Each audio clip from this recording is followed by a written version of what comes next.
So what's been happening, mate? How are we feeling? I'm feeling a little bit frustrated, angry, disappointed.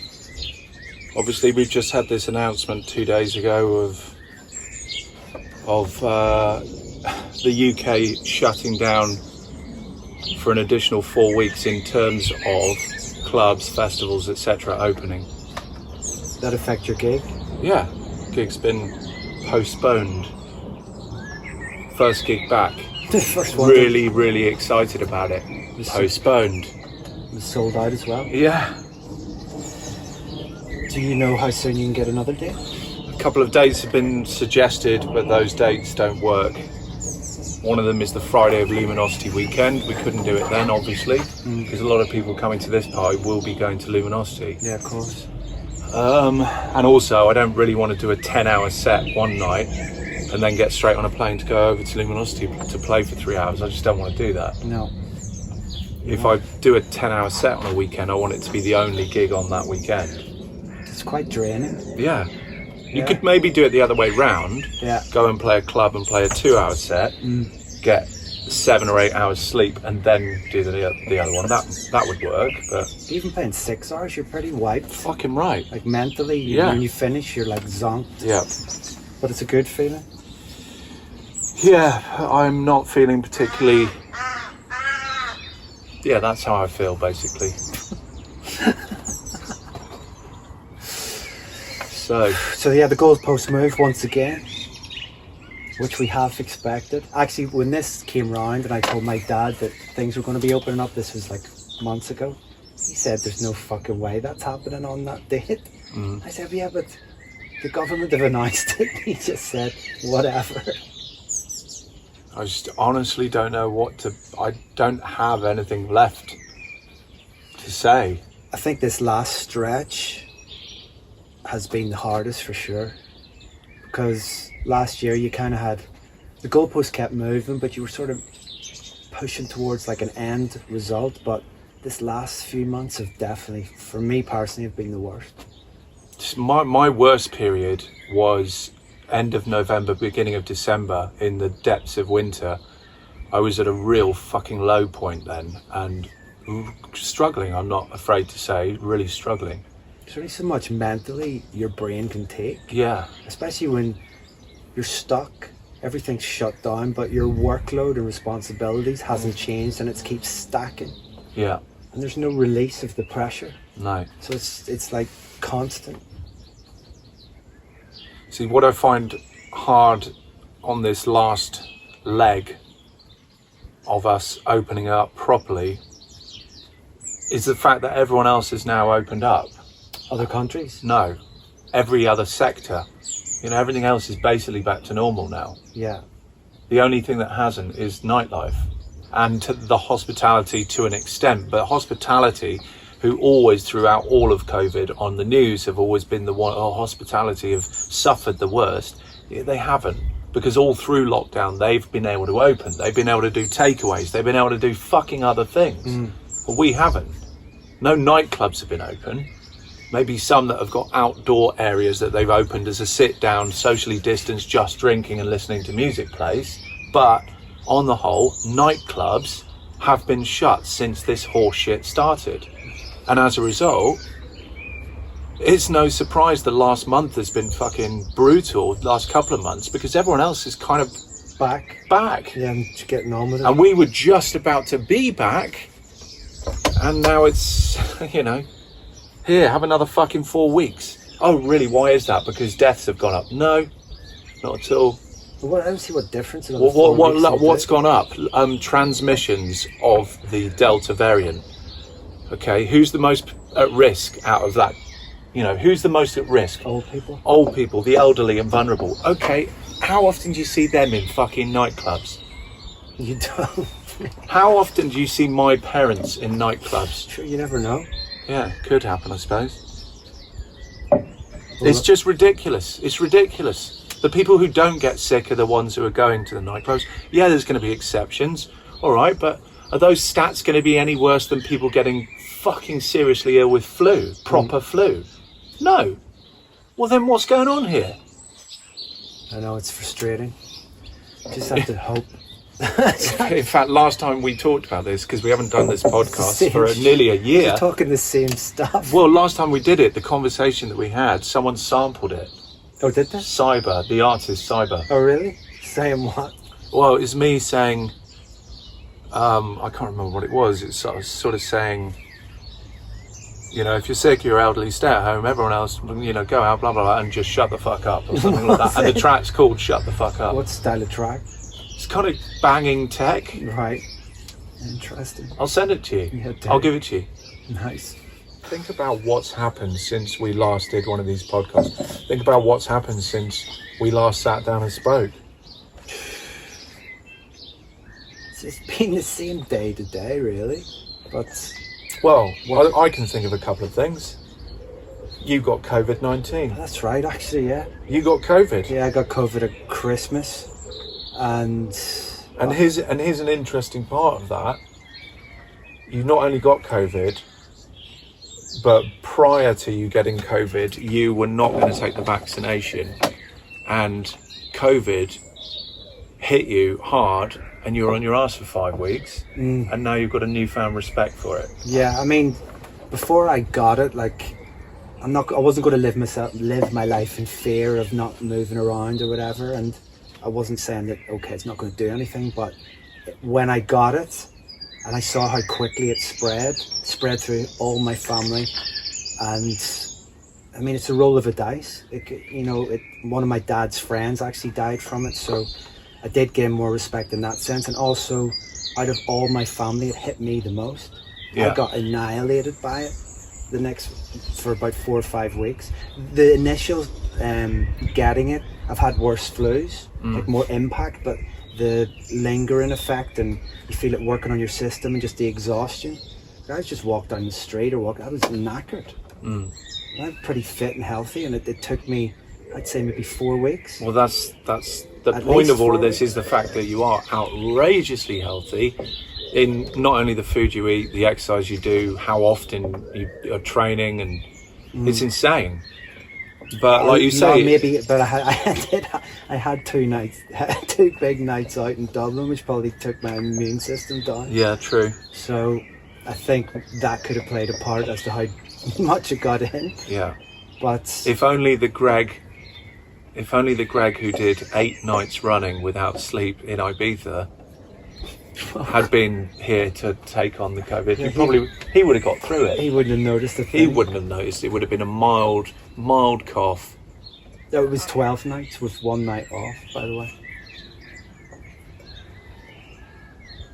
Wow. And the night off was a 6 a.m. drinking session. That's so true. And I had to play a boat party the next day. It was insane. Yeah, shit. All that stuff just feels like a lifetime ago. It was. Anyway, yeah, after COVID, definitely it is real, and it's something we're going to have to deal with, and more importantly, not spread it on to people, because especially family or older people, it's a roll of a dice. Yeah, it's best not to do that, because Greg did give it to his entire family, so he's learned from experience what an awful thing that is to do, to walk into the family home and just make them all really ill. But Merry Christmas. He went through it so that you don't have to. Yeah.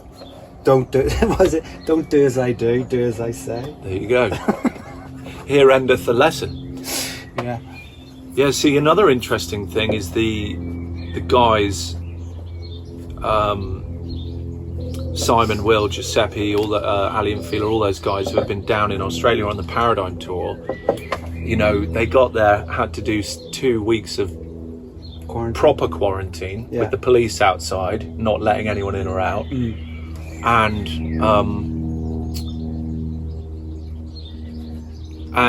it was incredibly entertaining to watch. The two of them were in a bubble together because they arrived on the same aeroplane. That was a prerequisite. Were they on the same plane? They have to be on the same plane arriving, otherwise they can't be put together. Right. So they were arriving on the same aeroplane. They did their thing. It was very amusing to watch.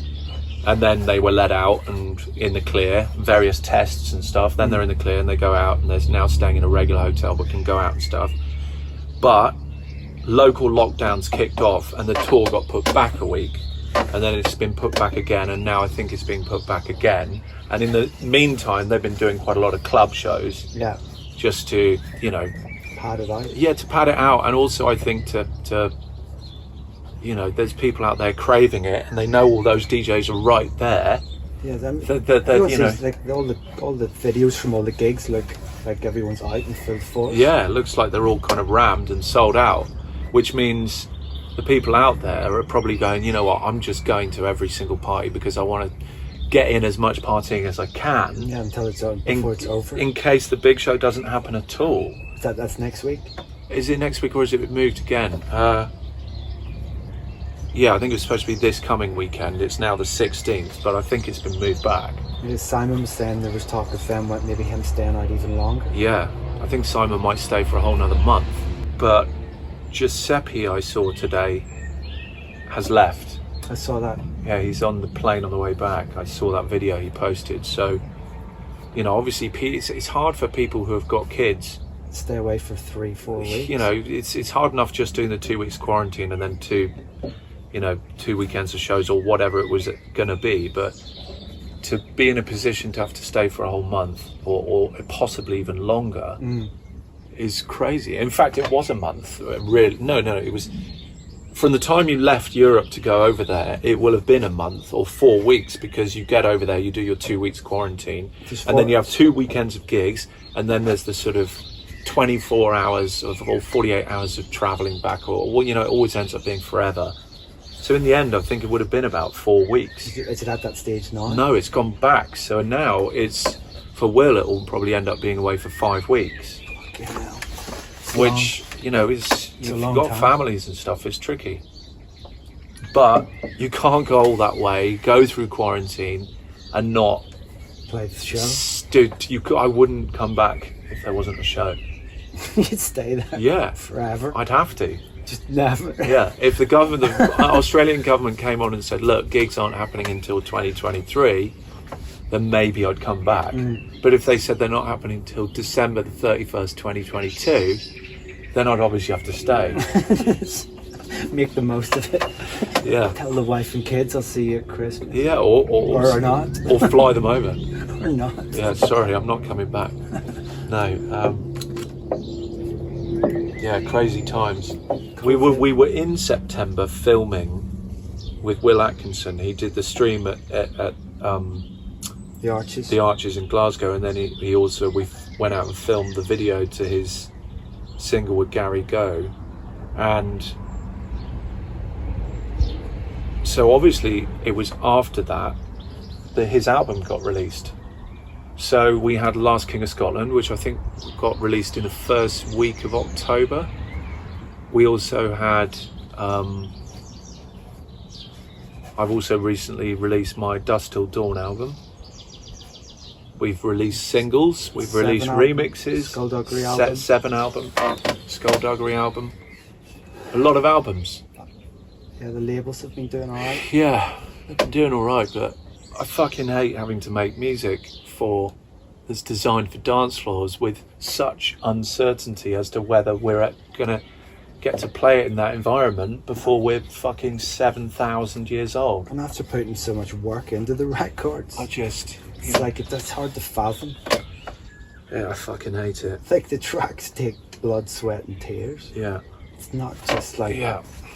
I really, really don't like it. Well, I just want some gigs. Is that too much to ask? We'll have about 5,000 tracks to play when we come back. Well, yeah, I mean, I've been putting music into this folder for this 10-hour set, and the majority of it, other than a few little bits here and there that I want to play for nostalgia purposes, but like 90% of it is shit that's never been played out. Yeah. Ever. Which is great. It's fantastic.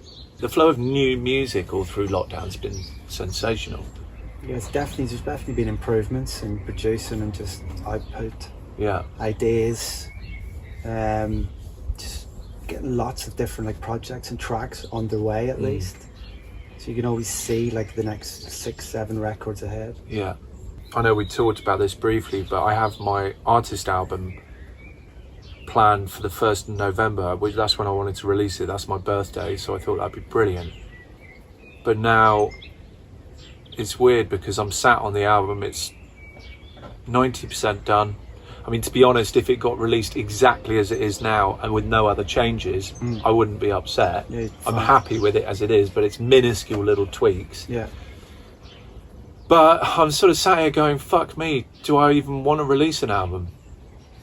Do I want to just, you know, it's 18 tracks. Some of the tracks are a bit more ambient, some of them are down tempo, some of them are full-blown techno, some of them are really stripped back techno, some of them are blasting trance, some of them are vocal trance. There's all kinds of shit on there. But of it, I would guess there's 12 tracks that I would probably really like to release as singles. It's hard to get your head around the fact that out of an album, say 6 tracks were singles and the rest are sort of going to be forgotten in like 6 weeks. Yeah, well, I mean, one thing I can say about, for example, Will's album, that's not going to be forgotten.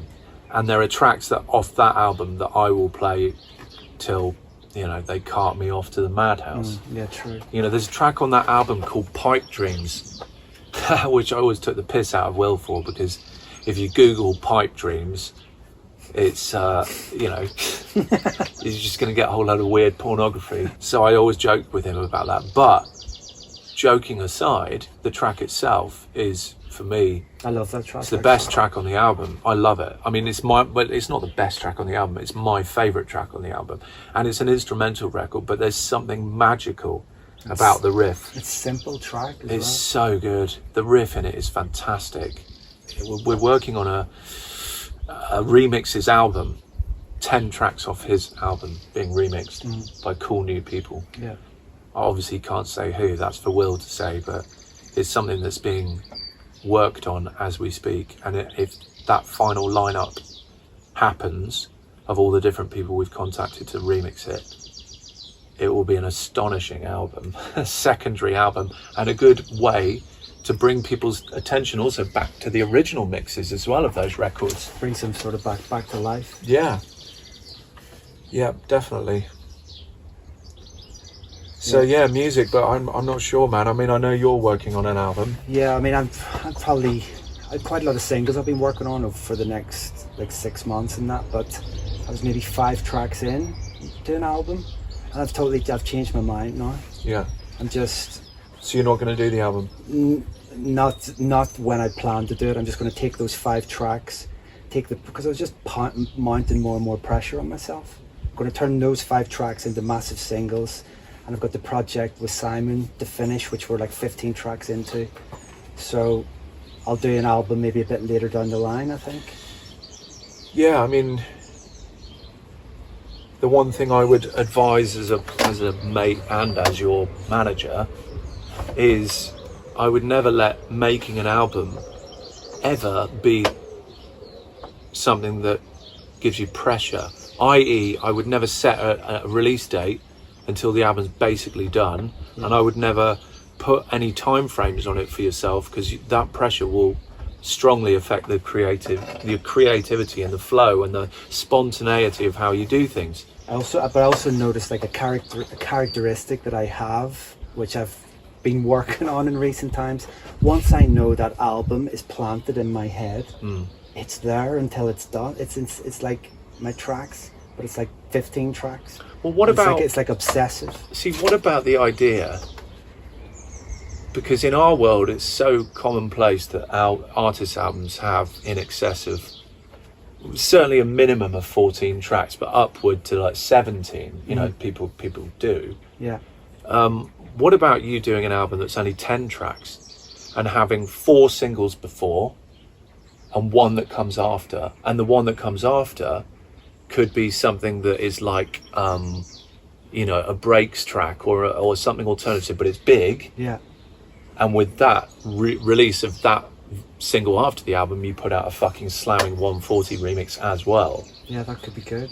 So that way you get 5 singles out of an album, but when someone buys the album, it's a 10-track album, and there are 5 productions on that album that are 100% exclusive to that album, never heard before. Yeah, for sure. See, that would make it a bit more tangible and a bit more manageable, because I don't know, man. That feels a bit more, because doing 15 tracks, were 9 of those, I'm not saying they're going to be forgotten, that wasn't the right word, but...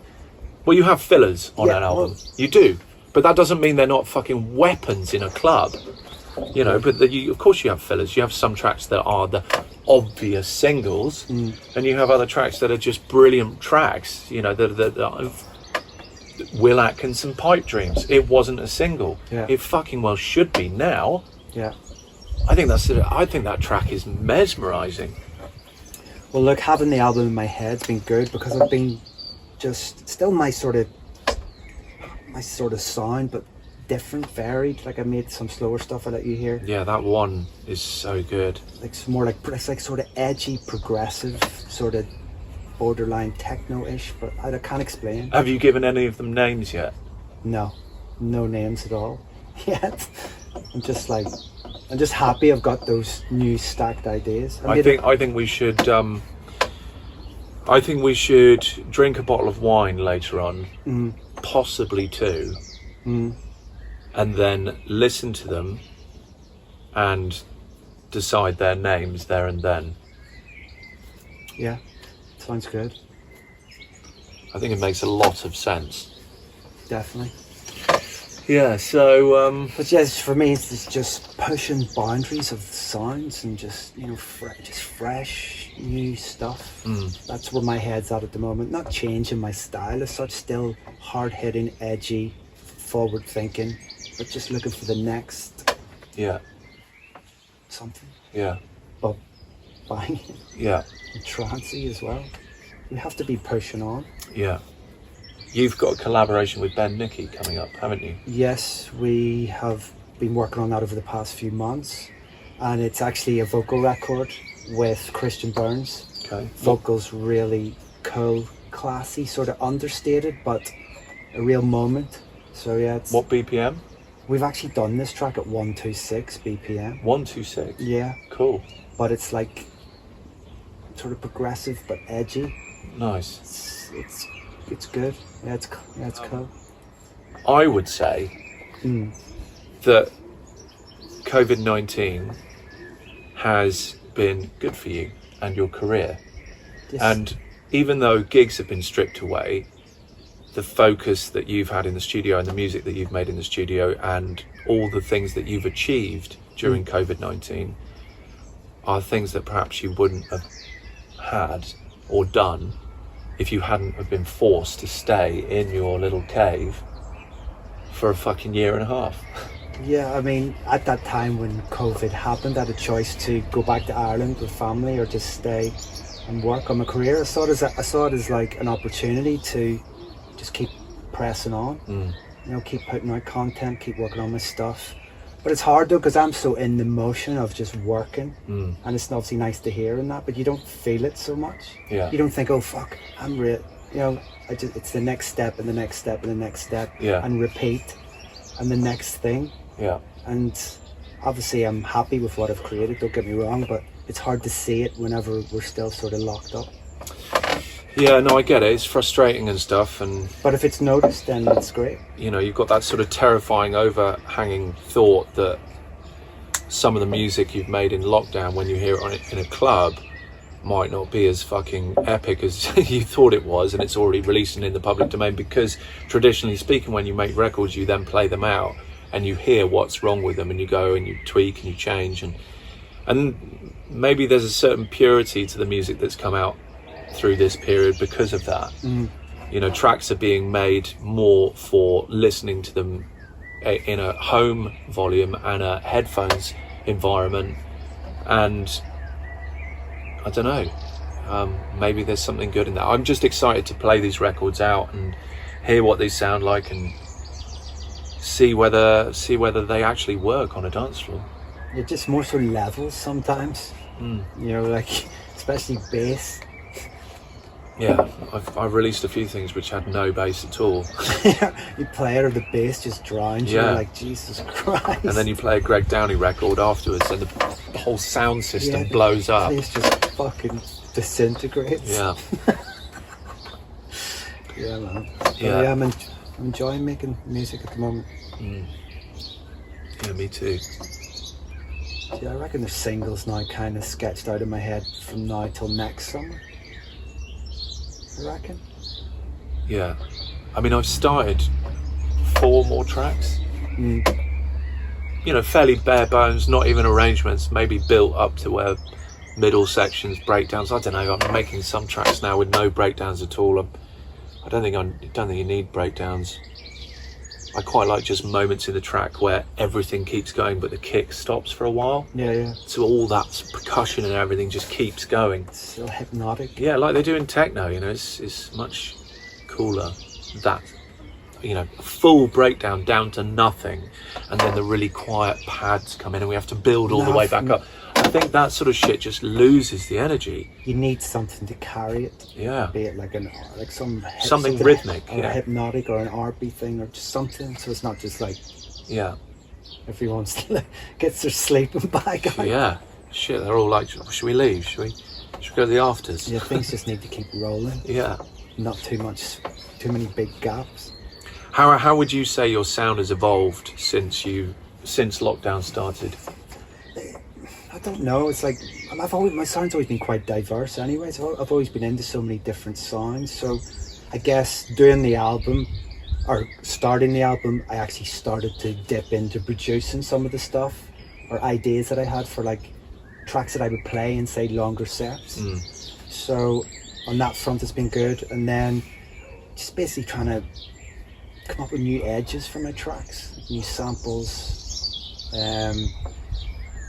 I've made a new track yesterday. I've started. It's like a 1-3-6 sort of banging techno-y tech trance thing, which I want to do a vocal for, like a hypnotic vocal. It's turned out pretty well. Nice. So, yeah, I want to make more stuff, which is just, I don't know, different. Yeah. Yeah, me too. I just want to push boundaries. I don't want to be limited. Well, like, you know, trance is great. I love trance. I've loved it all my life. But I do feel that so much of it can be so generic. Like, we don't make generic trance, but I think as artists, you know, we just need to be broadening our horizons. It doesn't have to be in any sort of box, as long as it's hard-hitting, fits within what you're about, and is fresh. That's what I want to do. I want to just break the mold. I absolutely agree. There was a period about 6 months ago where I felt a bit down. I was just like, because I could still make the tracks like P45 or Elephant or all these other things which I'd done, but my brain was looking for the next sort of phase, and I don't know what it is yet. It's always finding that period. It takes a while for it to come through. Whereas now I feel like I'm rolling with it. Yeah, me too. But you need to create space in that time. And just like, I did 2 invaluable things. Number 1 was I took all my old projects off my studio computer, because what I found was on every single track I was working on, I would nip back into that project to nick a bass sound, or I'd nip into this project to get this or that, and I just ended up regurgitating quite a lot of shit. You know, oh, there's a really good snare roll in that one, I'll go and grab it. Got rid of all of the projects on there, and then I just started working on completely new sounds, completely new samples, completely new loops that I'd taken from completely unique places, as opposed to just the regular sample packs. And that makes it the fucking Vengeance, Sound of Revolution, all of those you know, classic 140 sample packs that are brilliant. And even the new ones are fucking great as well. But going into, for example, house record promos. So you get sent promos. I get sent loads of promos of all kinds of different fucking genres. A lot that are shit. But I do get a lot of house music sent to me. And that 124 house music or 126 house music, where it has super funky jacking percussion and the track starts with just that, the kick. Give me it. Mate, I take that, cut it up, change it around, you know, fuck it up, glitch it up, whatever, and just create these insane new loops at 140, 142, because all the sound that I've really got into in lockdown making, and the sound that I'm loving making the most at the moment, is really jacking 140 to 142, really jacking techno, but it's techno with a bass line that's bordering on trance. So it's sort of Funk. Yeah, it's like or on some of them it's like a psy kick and bass, but everything above that is techno. And other ones it's tech trance, kick and bass, and tech above that. But it's not tech trance. Yeah. It's not. It's techno with elements of tech trance played at 140 to 142. It's just it's more on the techno side, and I'm loving it. These records for me, when I play out next, they're going to be the ones I'm most excited to play. They're probably going to be the ones where the crowd does very little. They probably just, you know, are in the groove and stuff, but they're not doing a great deal other than that. They're not really reacting. Setting you up for the next stuff. But it doesn't matter. They're the power, and they're focused on rhythms, kick drums and bass lines. That's what they're focused on, because so much uplifting trance, especially, is great at the beginning when there's not many components going on. But when all the riffs and melodies get added, the kick and the bass line just go, see you later, see ya, we're gone. And then they're just a tiny little click, click, and a woo, woo at the bottom, you know. Well, the fucking riffs are like this. Fucking hell, I'm a trance riff. Oh, I'm a fucking trance riff. You know, when all that kicks off, it's then like, well, where's I'm here to dance. Yeah. The most important part of dancing is the beat. So where's that gone? Is he coming back? Yeah, he'll come back at the end when I mix out of this track and mix into the next one. Oh, brilliant, we've got a driving section. Hang on a second. In he comes again. In he comes. No, I hear you. As I said, I'll have to go back to it. This last stretch, I think, would have tested the best of people, for sure. The last few months. Yeah. It's been tough. But we're still laughing, mate. Yeah. We laugh every day. Well, I have to say, Greg, thank God you were living 5 minutes away from me through all of COVID. It helped. Yeah, it really helped with my sanity.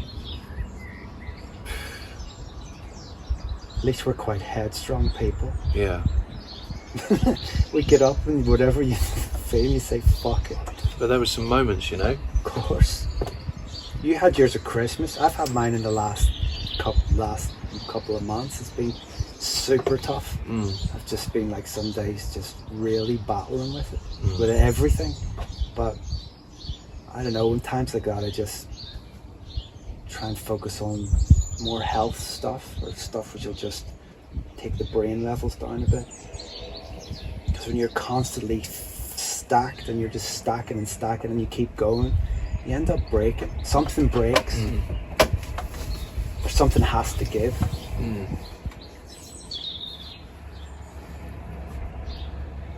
Sometimes doing a little bit less is good for you.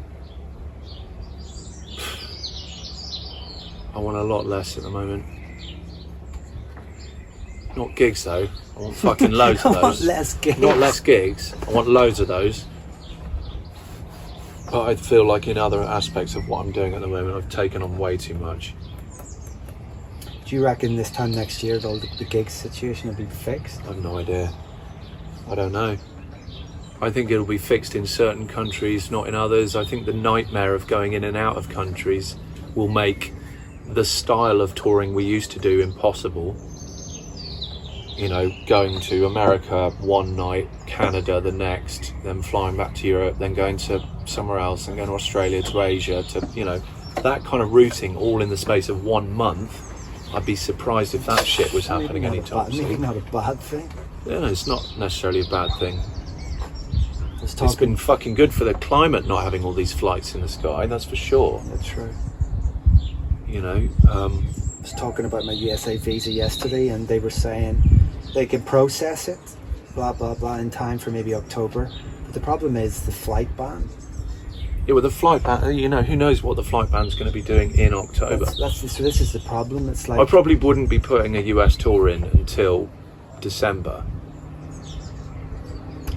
Okay, I'd just say aiming for October, with it maybe thinking November on or something. Get the visa in hand. Yeah. Not like get it on the 1st. I think it'll happen because we're not that far away from all adults having their second dose. And once everyone's had their second dose, other than the people that have declined to get it, and that's fine. I'm not one of these people who judges people's decision on that point, although they might very well be the ones ending up in hospital or ending up getting sick, but that's their issue, not ours. But I suspect once everyone in this country's had their 2 vaccines who's eligible for it, surely that means we're fucking good to go. There should be at least a... If there's a corridor between us and another country everyone's had their double vaccine, then surely those 2 countries can just open up a corridor and get on with it. I'm super keen to get that sorted because there's gigs there to be had. Yeah, America looks like it's really on top of things, and it looks like the shows are fucking massive and it's going off. And plus I want to move house. Yeah, you're moving to Ibiza. I'm going to be leaving, John. You're going to be sad. I'm going to come with you, Greg. You're welcome, mate. Yeah. Well, whatever. We've got a deal in place, haven't we? Which is? You're not allowed to get a house that doesn't have not a spare room that I can use. John's room that occasionally other people are allowed to sleep to if you get written permission from me. Yeah, of course. Yeah. You always have a roommate. Yeah, but it has to be in writing, and it can't be literally cannot be an email PDF. It needs to be sent by post. Typewriter. Yeah, and you need to sign it with or the guests need to sign it with a proper, fountain pen, proper ink. I'll see if it's a biro and I'll just send it back. As long as you have a room, it's okay. There'll just be terms and conditions for other people wanting to use that room. That's all. I'm just saying it's a simple 1-page contract. Simple. It'll be good, mate. Another place for us to go. Yeah. Yeah.